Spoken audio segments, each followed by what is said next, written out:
Bueno, le estaba contando justamente a las chicas, a Luli y a Tami hoy, porque yo estaba hasta hace un rato ahí con ellas, que ayer estaba repasando el material para hoy y cometí el error de hacerlo antes de dormir, llevé el libro a la cama y empecé a leer. Y cuando apagué la luz, sinceramente me puse a llorar y no me podía dormir, porque es una parte de nuestra historia muy, muy triste. Muy, muy triste. También es que uno ya está más grande, se sensibiliza más, puede ser, no sé, pero ¿qué va a ser? Bueno, como dijimos adelantamos cuando mandamos el shiur, hoy vamos a recorrer la época de las cruzadas. Voy a tirar primero los datos históricos, es decir, los años en los que sucedieron las cruzadas. La primera cruzada es en el año 1096. La segunda cruzada es en el año 1146. Y la tercera es en el año 1187.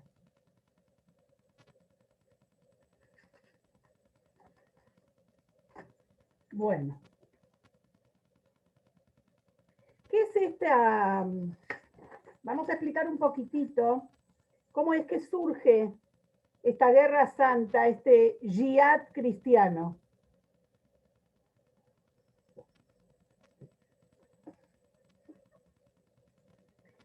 Durante cientos de años hubo una puja, una pelea muy grande, a ver quién tenía más poder, entre la iglesia y los reyes de Francia y Alemania. Había épocas en que era más fuerte la iglesia y había épocas en que eran más fuertes los reyes. Llegó un momento en que esta competencia, llamémoslo así, de esta medición de poder, llegó a lo máximo en la época del Papa Urbano II, que él se enfrentó con el emperador, digamos, el rey, Enrique será cuarto. Pero para poder vencerlo, tuvo una estrategia diferente. Para lograr lo que necesitaba para tener poder era unión de la gente, ¿vieron? Que estén unidos, como lo vemos todos los políticos hoy en día también hacen eso. Causas especiales para que se unan en contra de... Lo vimos en Israel, por ejemplo. Todos se unieron contra Netanyahu. Ahora, ¿quiénes están en esa coalición? La izquierda, la derecha, el medio,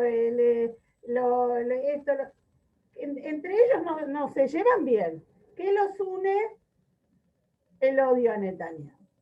Bueno, acá también él tenía que buscar un factor de unión para tener más poder urbano. Y entonces pensó en esta estrategia, unir a todos los cristianos por una causa. Y entonces, una causa sagrada, santa, llamémoslo así. Y entonces esto le iba a quitar poder al rey. La oportunidad no le faltó. ¿Qué pasó? En esa época, los habitantes cristianos en Tierra Santa estaban desesperados. ¿Por qué? Porque los musulmanes los maltrataban. Y entonces pidieron ayuda a la iglesia para que les den una mano para defenderse porque eran muy maltratados, que eran muy salvajes con ellos, etcétera, etcétera. Y entonces el Papa salió con una guerra santa para rescatar a Jerusalén, la Tierra Santa en general, y Jerusalén de las manos de los herejes musulmanes y rescatarla y volverla nuevamente a sus manos.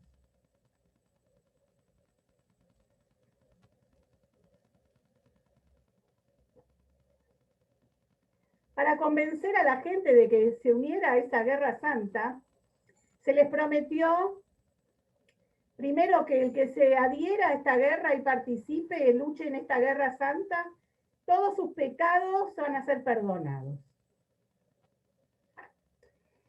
Y además, no era todo tan simplemente espiritual. Todo el botín de guerra también iba a ser para ellos. Imagínense, había mucha pobreza en esa época y entonces muchísimos hombres se unieron a esta guerra.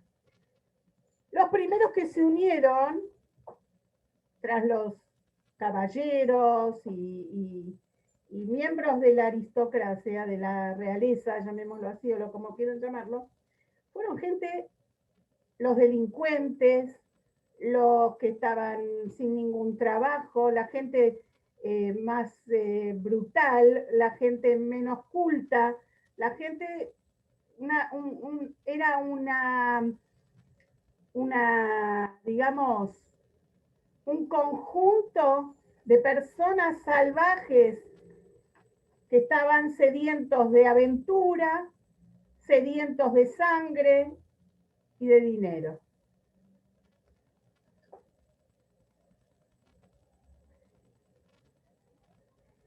Todo esto al principio no despertó ninguna preocupación en los judíos de Europa, sobre todo en los judíos de Francia y Alemania, porque pensaron que nada tenía que ver con ellos esto, porque esto iba a ser una guerra santa con los musulmanes en Israel. ¿Qué tenía que ver con ellos?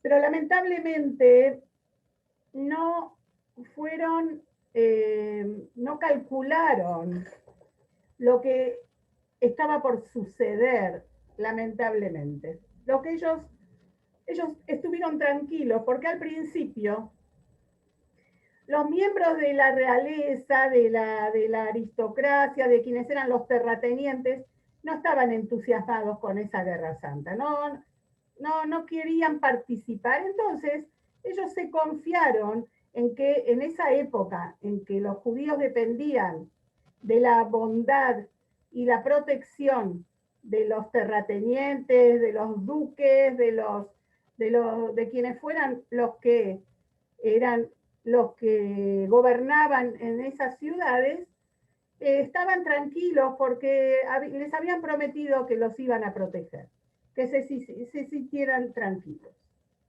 Pero lamentablemente la cosa no fue así. No tomaron en cuenta los judíos varios puntos. Primero, ¿cuál es lo primero? Si esta es una guerra santa contra los herejes, los primeros herejes son los judíos para ellos, que les mataron al Dios. Y entonces estaban muy disponibles para empezar con la guerra santa, llamémoslo así. También ayudaron muchísimo el entusiasmo que imprimían a estas matanzas los sacerdotes cristianos de cada zona, que alentaban a asesinar a los judíos que habían matado, de acuerdo a su entendimiento, a su Dios. Y con esta anuencia, ellos podían matar a la cantidad de judíos que quisieran sin ninguna pena, porque no se consideraba un pecado, una maldad, sino más bien algo bueno. La segunda cosa que no tuvieron en cuenta los judíos fue lo que comentamos antes, que la mayoría de la gente que salió a la primer cruzada era una mezcla de delincuentes, asesinos, inescrupulosos, que no tenían ningún problema en asesinar con tal de quedarse con el botín, con todas las pertenencias de los judíos. Y era una época de mucho, como dijimos antes, de pobreza, de mucho hambre, de desocupación. 300.000 personas se calcula que se unieron al ejército cruzado.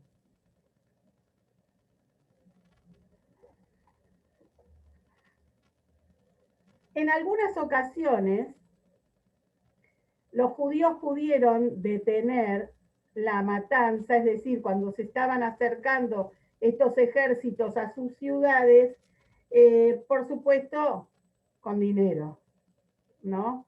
Pagando lo que sería una coima, para que o los defiendan o no los agredan. Incluso cuando el primer comandante de las cruzadas, ¿se acuerdan que lo nombramos la semana pasada? Gottfried de Boyan, o Boyon, él en realidad no tenía especial interés en asesinar judíos ni nada por el estilo. Él incluso no estaba interesado en las cruzadas tampoco. Todos estos movimientos que tuvo que hacer eran políticos. En un principio él estaba a favor del rey, de Henry IV, pero finalmente terminó liderando la primer cruzada. Pero él fue detenido por los judíos que le dieron mucho dinero y él evitó las matanzas a su paso. Pero una cosa era Godfrey con soldados, entrenados como soldados, y otra cosa era esa junta de delincuentes que también estaban. Y a esa gente no la pudieron detener. Otra cosa que no tuvieron en cuenta los judíos en esa primera incursión de las cruzadas fue que el rey Henry IV, abandona Alemania y se va a Italia en el año 1090. Y entonces todo ese cuidado que él le prometió a los judíos, que siempre les decía, él los protegía, quedó en manos, como dijimos antes, de cada terrateniente, de cada noble, que era el que gobernaba en las diferentes zonas o ciudades y que eran más débiles. No tenían tampoco tanto ejército como para poder defenderlos. Y entonces, en la primavera del año 1096, se reunieron miles de cruzados y comenzaron las matanzas en la ciudad de Rouen, Francia. Y ahí ya comenzaron a correr las noticias de esta desgracia que estaba sucediendo. Todavía los judíos de Alemania se sentían tranquilos, porque se sentían protegidos por sus terratenientes, y lo único que atinaron a hacer fue a rezar por sus hermanos franceses, pero no pensaron que a ellos mismos les iba a llegar la desgracia. Pero después de apenas 90 días llegaron los cruzados a Alemania. Y ahí pudieron detener a Godfrey, pero no pudieron detener a quienes estaban con él. Hay 3 ciudades que son recordadas por las matanzas terribles que se realizaron ahí en terreno alemán. Una es la ciudad de Spiro. Fue en Sfirat HaOmer de ese año que sucedió el ataque de los cruzados. Era un Shabbat y entraron los cruzados, los asesinos, vamos a decir, a la ciudad de Spiro, rodearon el templo y en muy poco tiempo los asesinaron a todos. Cada vez que rodeaban una ciudad, que rodeaban a los judíos, después de asesinar a unos cuantos, se les daba la opción de si se convertían al cristianismo, les perdonaban la vida. Y los judíos valientemente se negaron. La segunda ciudad que fue atacada fue Worms. ¿Se acuerdan que la habíamos nombrado? En Worms había estudiado Rashi. ¿Se acuerdan? Y que todavía está la sinagoga de Rashi. La vimos la foto como está arreglada, ¿verdad? Reconstruida. Worms es conocida para la gente que lo conoce los lugares con el nombre en hebreo como Bormaiza, que está a orillas del río Rin.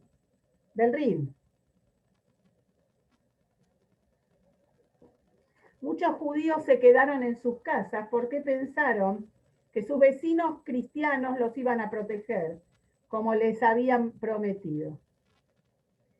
Pero nada de eso fue así, al contrario, fueron los primeros que los entregaron y lamentablemente los Yehudim se vieron rodeados, corrieron, un gran grupo de ellos corrió al palacio real, digamos, el palacio no era real porque no había un rey, al palacio de quien era el gobernador de ese lugar y fueron recibidos para protegerlos en la fortaleza. Y los llevaron a todos a un salón para que no les pase nada. Pero vieron cómo son las cosas. De pronto, a quienes estaban protegiendo a los judíos se les ocurrió una idea genial. Les dijeron después de 7 días que estaban ahí que ya no podían protegerlos más. Y entonces les daban una idea. Si se convierten al cristianismo los van a seguir protegiendo y si no van a abrir las puertas y que entren los cruzados. Después de un tiempo de darles para pensar, creo que era lo que dije, les dieron un tiempo para pensarlo, los judíos tomaron la decisión de dar su vida en Kiddush Hashem. Y entonces, cuando se venció el momento de la respuesta y abrieron las puertas de ese gran lugar, se encontraron con que todos los judíos estaban muertos. Los padres primero terminaron con la vida de sus hijos y esposas y después entre ellos terminaron con sus propias vidas. Para no rendirse ni traicionar a la fe de sus antepasados.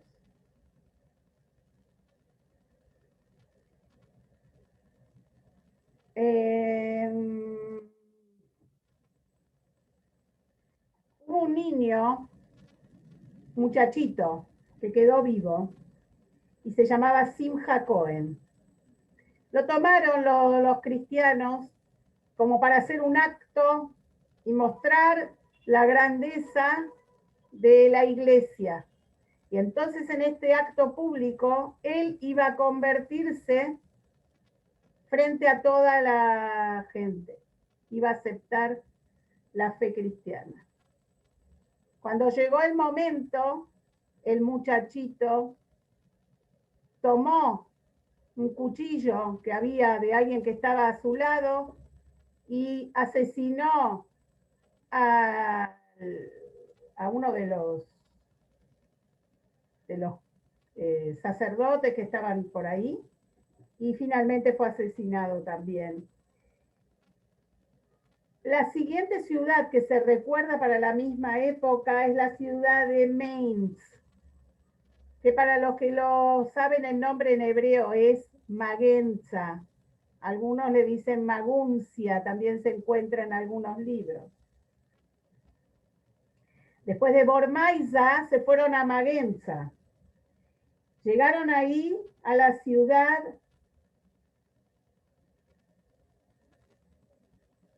y un grupo pequeño de Yehudim se defendió con armas, bueno, se imaginan, con espadas, pero ¿cuánto podían hacer cuando estos hombres eran asesinos consumados? Y entonces ahí también en Magenza, los judíos, a la cabeza de ellos, Rabbi Cloinimus ben Meshulam, terminan con sus propias vidas para no traicionar la fe de sus padres.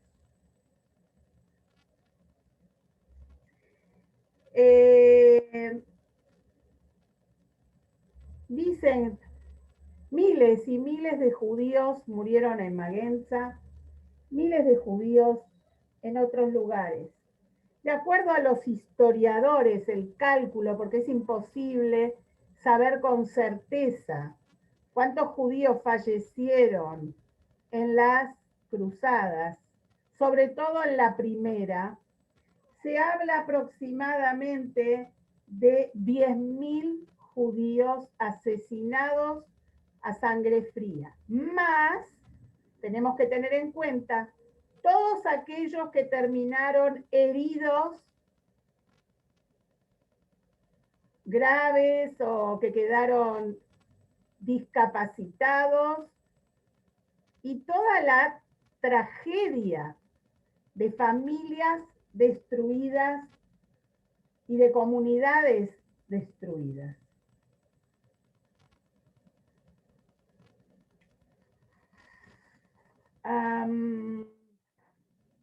Esta primer cruzada, que dejó a Europa también arrasada y pobre, digamos que terminó con una victoria, porque ellos conquistaron la Tierra Santa y quitaron, digamos, de las manos de los musulmanes Jerusalén. A todos los judíos de Jerusalén y también a los musulmanes los asesinaron a sangre fría.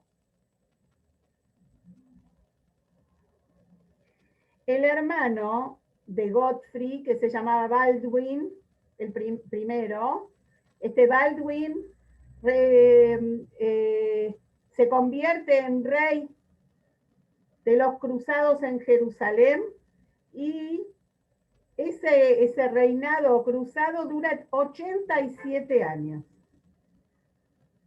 Mientras ellos estuvieron ahí, durante ese tiempo ningún judío pudo pisar Jerusalén.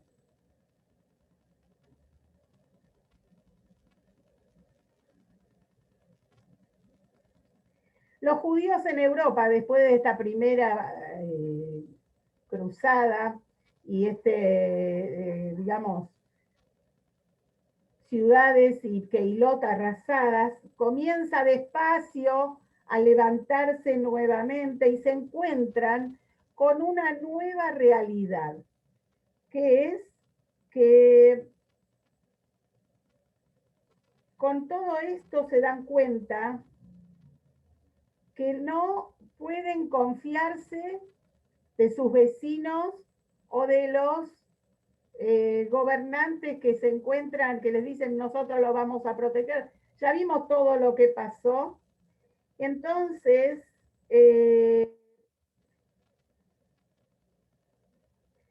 tenían que hacer una estrategia diferente para defenderse. Pero hay algo que quedó de esta sobre todo de la primera de las 3 cruzadas. La valentía y la fidelidad y la fuerza de fe del judío, que incluso sus propios asesinos, los propios cruzados quedaron impactados, donde llegaban estas historias de los judíos que no se doblegaron y no tuvieron miedo de entregar su vida por su judaísmo. Esto hizo una mella muy grande, por supuesto en el mundo judío e incluso también en el mundo no judío. Antes de pasar a la segunda y tercera cruzada, vamos a hablar de un par de historias que sucedieron en esa época.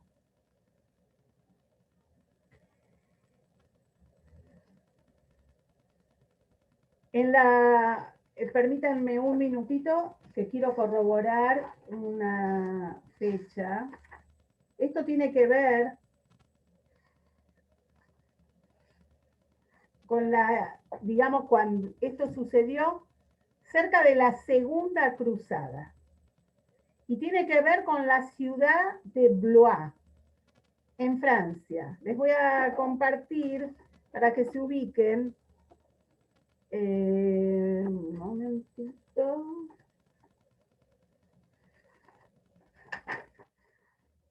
El número 3.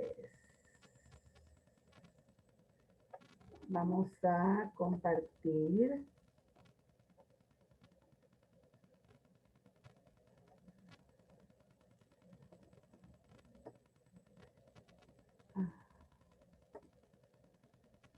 ¿Por qué no me la deja?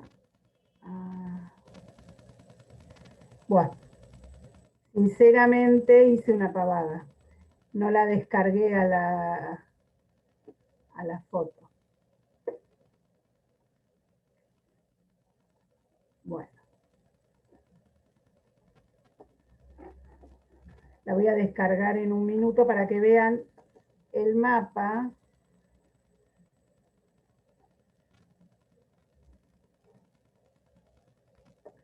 Si está acá, no entiendo por qué no la puedo ver.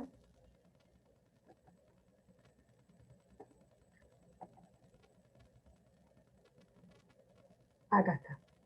Perdón. Ahí está.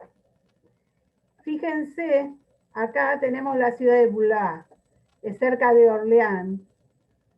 ¿Lo ven? Esta ciudad está está cerca de las orillas del Loire, del Loira, del famoso río, en el que hay un tour muy lindo que se hace hoy en día, que es el de los palacios, de los castillos del Loire, del Loira. Hay un castillo muy famoso en esa zona que es Chambord, que debe ser el más grande de todos los castillos. Perdón. Share screen. Bueno, no sé por qué. No me aparece, no importa, no tiene importancia. En la ciudad de Blois no vivían muchos judíos. Esto pasó en el año aproximadamente 1171. En esta ciudad no vivían muchos judíos.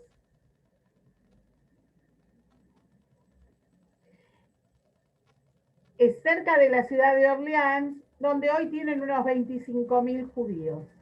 Pero en Blois no hay judíos. ¿Por qué?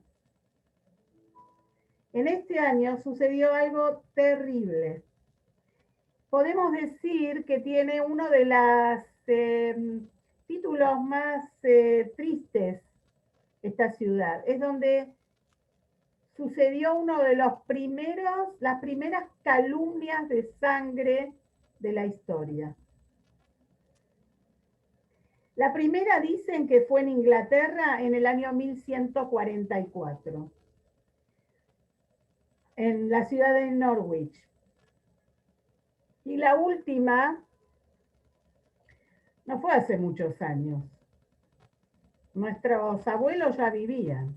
Fue en el año 1911 en Rusia y es el famoso juicio a Beilis. Beilis fue el último judío acusado de matar a un cristiano para sacar sangre para la matzá. Esas son las calumnias de sangre. Calumnias de sangre es eso, que siempre antes de Pesach mueren sobre todo niños, jóvenes cristianos, porque los judíos, ellos dicen, necesitan sangre de ellos para amasar las matzot. Parece un chiste, ¿no? Pero no es un chiste. A lo largo de la historia murieron miles de judíos por esta calumnia. Ignorando que nosotros tenemos, entre otras cosas, la prohibición absoluta de comer sangre. Nosotros revisamos huevos antes de usarlos porque si tiene un punto de sangre no podemos comerlo. Sin embargo, a nadie le importó eso y estas calumnias hicieron desastres en Europa. Pero en la ciudad de Blois, ¿cómo sucedió? Dicen que murieron, algunos dicen 30 y pico de judíos, otros dicen 40 judíos fueron asesinados, los 40 habitantes de la ciudad de Blois, se escribe Blois.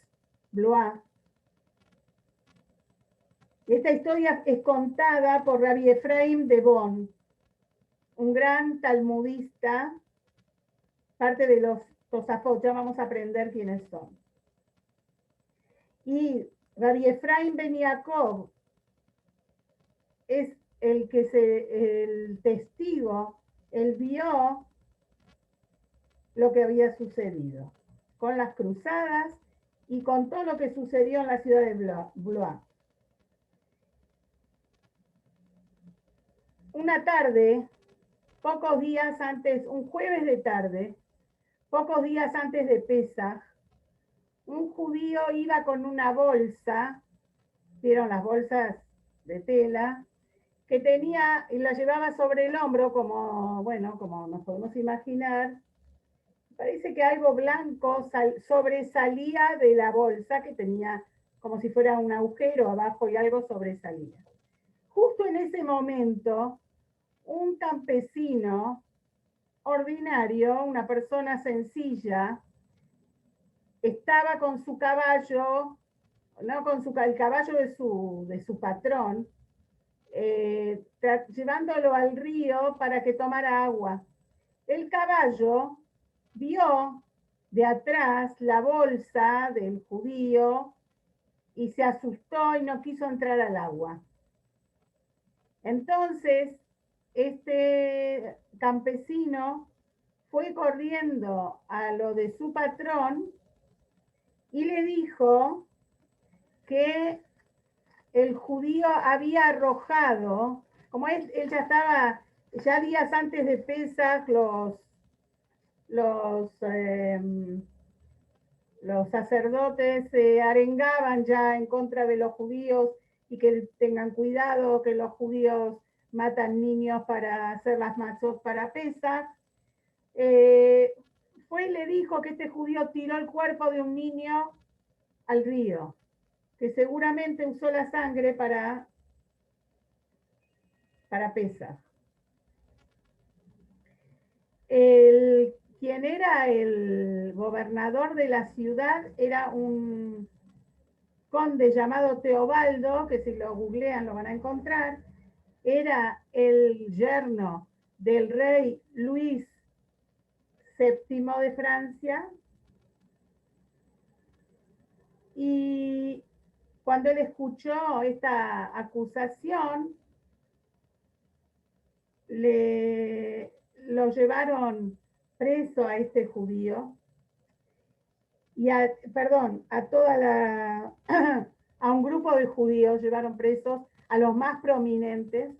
Había una mujer judía que vivía ahí, que se llamaba Dame Pulselina.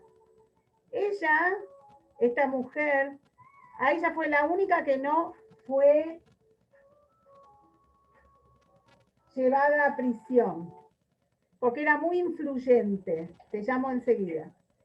Y entonces ella trató de interceder para que él los dejara salir a los judíos, pero la esposa de este Teobaldo prohibió que la dejaran entrar para que no liberara a los judíos. Finalmente, estaban pensando quizás juntar dinero los judíos de Orleans para liberar, dar un regalo para que los liberen a sus hermanos judíos, y los judíos de Blois pidieron por favor que no lo hicieran. ¿Por qué? Para que esto no se convierta en una costumbre de tomar como rehenes comunidades judías para que las otras comunidades paguen un rescate. Y también, por otra razón, ¿cómo se dice?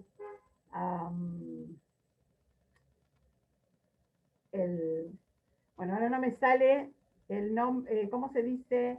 El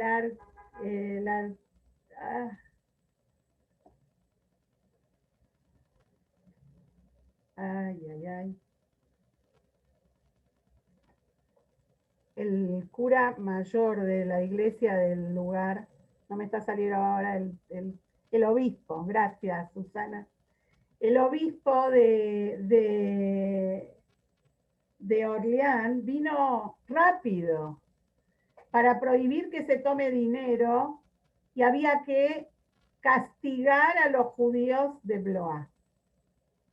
Y entonces, no había más que un testigo, que era este hombre, y su palabra. Pero no importa. Hicieron una prueba medio como de chiste, si era que decía o no la verdad.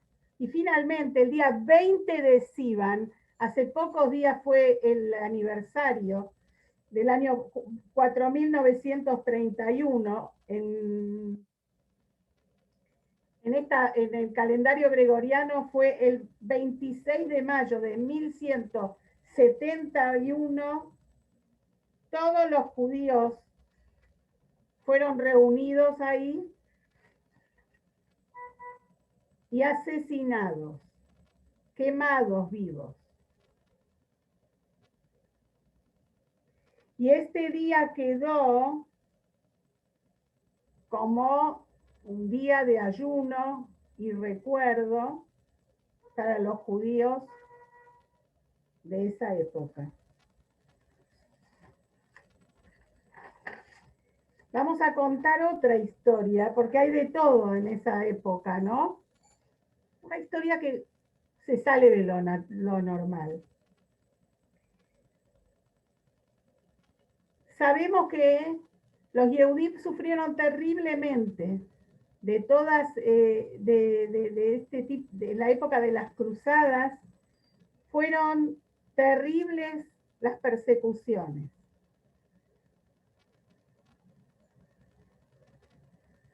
Pero también sucedía cada tanto que miembros de la aristocracia o de la nobleza de pronto eligieran convertirse al judaísmo. Y hoy vamos a contar la historia de Obadia de Normandía. Obadia no se llamaba Obadia cuando nació, le pusieron Johann. Johannes. Y algunos lo indican que era el hijo del famoso caballero Gottfried, el duque de Lorraine.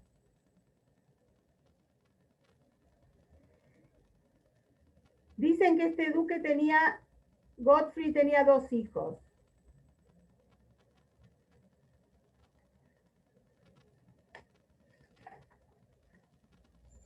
Uno se llamaba Roger y era un soldado como su padre.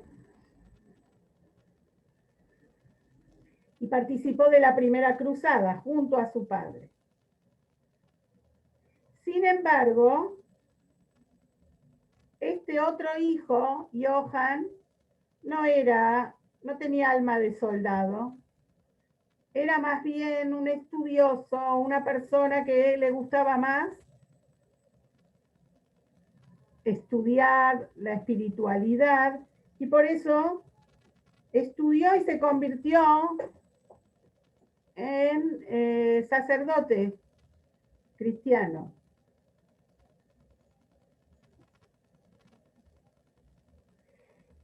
Le impactó muchísimo a este joven el tema de la valentía de los judíos por dar su vida por el judaísmo.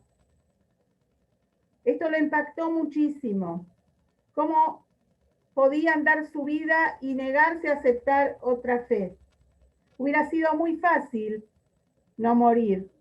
Sin embargo, los Yehudim eligieron morir al Kiddush Hashem, santificando el nombre de Dios.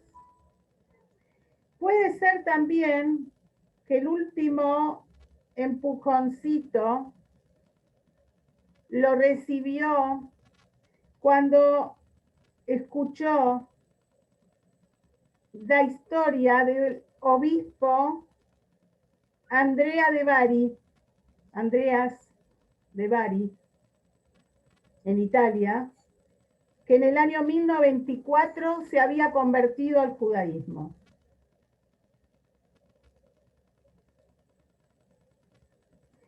No era nada sencillo hacerlo en esa época. Era realmente arriesgar la vida y tenía que hacerse con muchísimo secreto.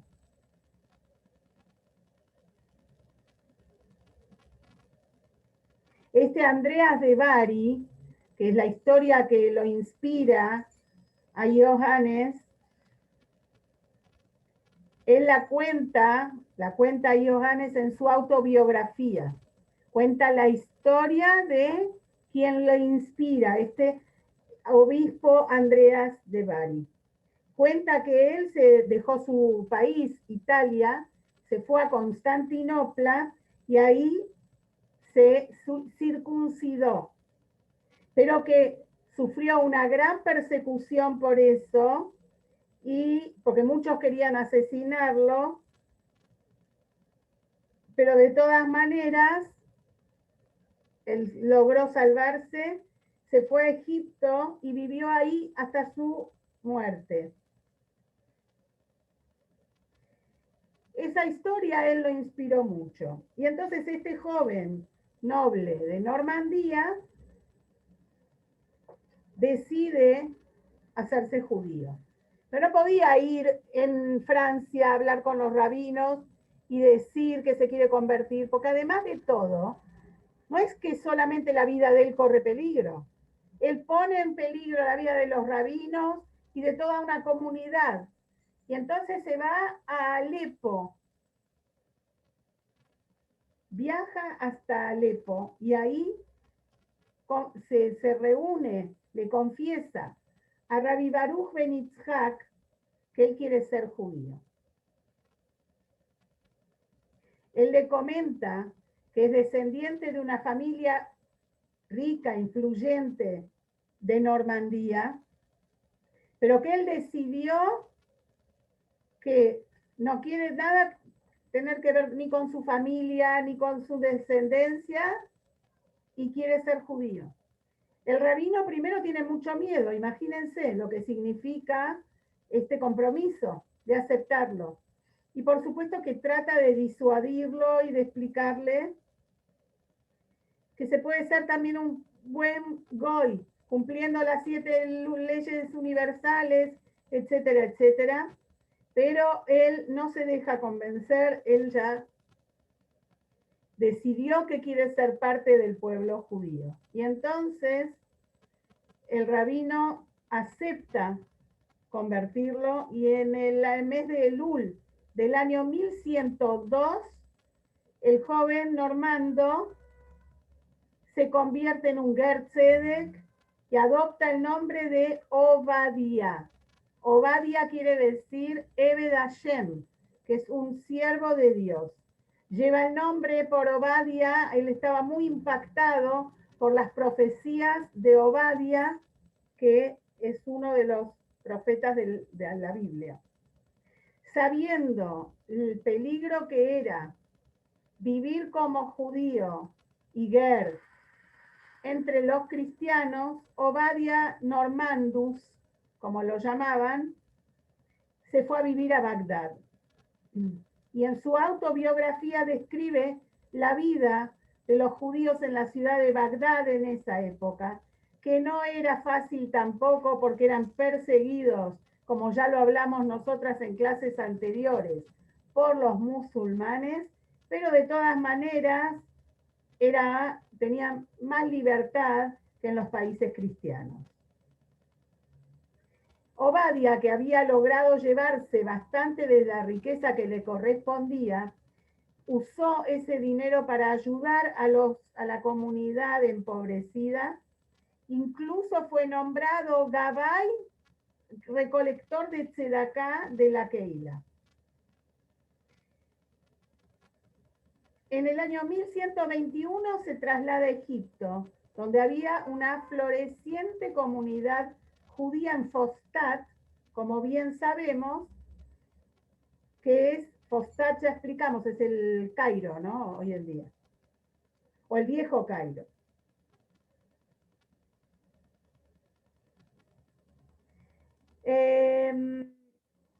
Para ir cerrando, se instaló Obadía en el Cairo y dejó su memoria en 1241 la firma.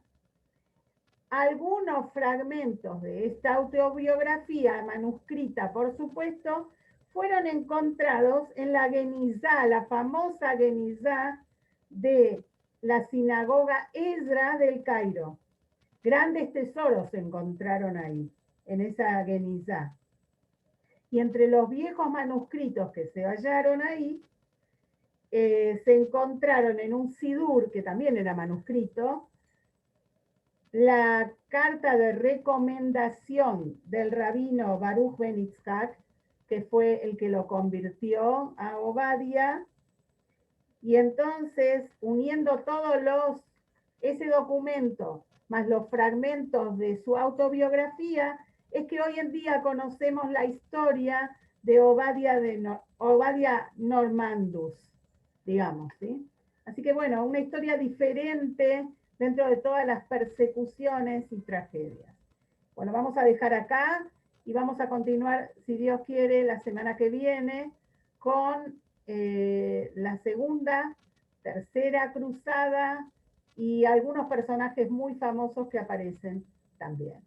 Un beso grande, que nunca más escuchemos de tragedias ni de sufrimiento, que todo sea alegría, que todo sea, que disfrutemos realmente de ser Yehudim. Un beso grande, Shabbat Shalom, y nos vemos si Dios quiere. Gracias por estar. Solo buenas noticias y cosas lindas.